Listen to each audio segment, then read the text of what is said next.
ย่างเลาะตลาดเศร้ามีคนอยากกินทั่วดิน3 จอก 20,000พิกัดตลาดเศร้าหลวงพระบางเด้อซื้อไปก็กินบ่เบิดดอกกินแล้วก็ไอไอมืดมือสุดท้ายก็ได้ทีมเสียดายมานั่งท่าใส่บาตรตอนนี้รอท่าพระถ่ายบรรยากาศให้เบิ่งพระมาแล้วใส่บาตรเลยเอาบุญมาฝากทุกคนใส่บาตรตอนเช้าเป็นประเพณีการใส่บาตรตอนเช้าก็จะมีแม่ค้าเพิ่นมาถามส่วน150,000 กีบเด้อจะได้ข้าว1 กระติบแล้วก็ขนม1 กระตาพุ่นได้สุดใส่บาตรเพิ่นนะเครื่องใส่บาตร50,000 กีบตามนี้เลย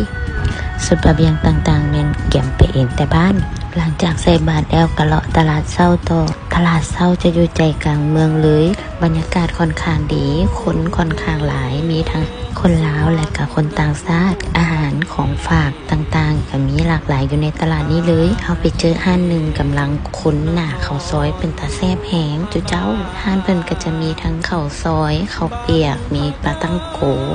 สัญญาว่ากลับไปเทื่อหน้าจะไปกินเทื่อนี้บ่ได้กินย้อนว่าเฮาจองวงเห็นมาแล้วมีอาหารเช้าตอนนี้หลังตักบาตรก็เลยญาติเวลาหน่อยนึงเพื่อมาเบิ่งของฝากแลกแม่นแล้วข้าพเจ้าได้ของฝากมา1 ชิ้นฝากไผฝากตัวเองจ้าซึ่งเป็นสิ่งที่ภูมิใจแฮงถือว่าเป็นของขวัญปีใหม่ให้กับตนเองแนะนำเลยถ้าหากว่าผู้ใดอยากซื้อของฝากของต้นแม่นให้มาตลาดเช้าเพราะว่าราคาเครื่องในตลาดเช้ากับตลาดกลางคืนต่างกันหลายแต่ว่าสินค้าจะบ่ได้มีหลากหลายเท่ากันกับตลาดกลางคืนส่วนใหญ่ตลาดเช้าก็จะมีแต่อาหารการกินข้าวเปียกข้าวหม้อใหญ่ๆน้ำต้มกระดูกหมูข้าวเปียกเส้นและนี่ก็คือเจียวบองไข่นี้และก็เครื่องต้นของฝากต่างๆของหลวงพระบางโอ้ละลานตาแหงพี่น้องเลยตักกันใหม่ๆตักกันสดๆมีไข่แพนน้ำดื้อไข่แพนนี่ก็มีหลายราคามีทั้งราคา50,000ราคา20,000พูดนะเน้นไปทางใดก็มีแต่ของต้นของฝากแต่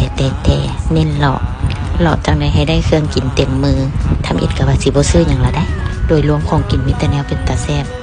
แกนมะม่วงหิมพานต์ถึงแหงพี่น้องพิกัดตลาดเช้าเส้นเก่าเส้นเคยถ้าเอามาฮอดเวียงราคาแพงกว่านี้หลายก็เลยใส่ไปจักรู้ครึ่งโอ้ยังเราตั้งแต่โดนก็ยังบ่เบิดของอยู่ของกินละล้านตาแฮงงำว่าซั่นซีมอ้วนหลวงพระบางเชฟโปต่อไปก็แม่นหมูโกบย่างพานยังก็อยากไปเบิดพี่น้องเพิ่นจืนอุ่นๆใหม่ๆเป็นตาแซ่บเพลงพี่น้องจ้ามาในโซนของขนมในตลาดก็มีห้านเบเกอรี่เป็นตาแซ่บเพลงอยู่เจ้าเบิ่งแม่เพิ่นมีทั้งข้าวจีมีทั้งโคซองมีทั้งโอ้ยของมักของข่อยทั้งนั้นเลยแหละนี่คือข้าวแรงฟืนเป็นตาแซ่บเพลงและนี่ก็คือกระเป๋าของฝากราคาดีงามแต่ละไส้ราคาบ่คือกันแล้วพวกเจ้าเห็นอย่างหันบ่ข่อยได้สินอยู่ห้านนี้มาเลยเป็นของขวัญให้ตัวเองนะปีใหม่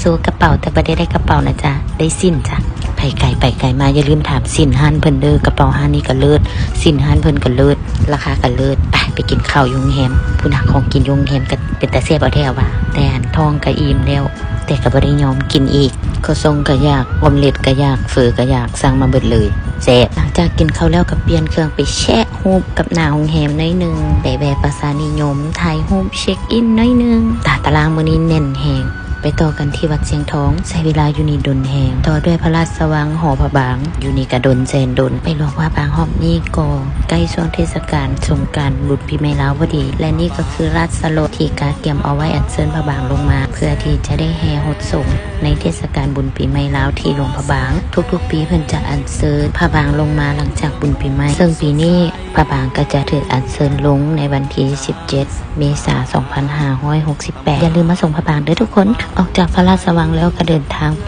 ตัดกวางซีโตท่ามกลางฝนที่ตกลงมาแห้งเอาแท้เอาว่าแต่ก็บ่เคยเป็นอุปสรรคต่อการท่องเที่ยวของเฮาเพราะเฮาจะมีความสุขที่สุดทุกครั้งที่ได้ออกท่องเที่ยวสบายดีหลวงพระบางสบายดีตัดกวางซีขอให้ทุกคนมีความสุขสมหวังดังปรารถนาทุกประการมีแต่ความเจริญรุ่งเรืองทางหน้าที่การงานและความรักสวัสดีปีใหม่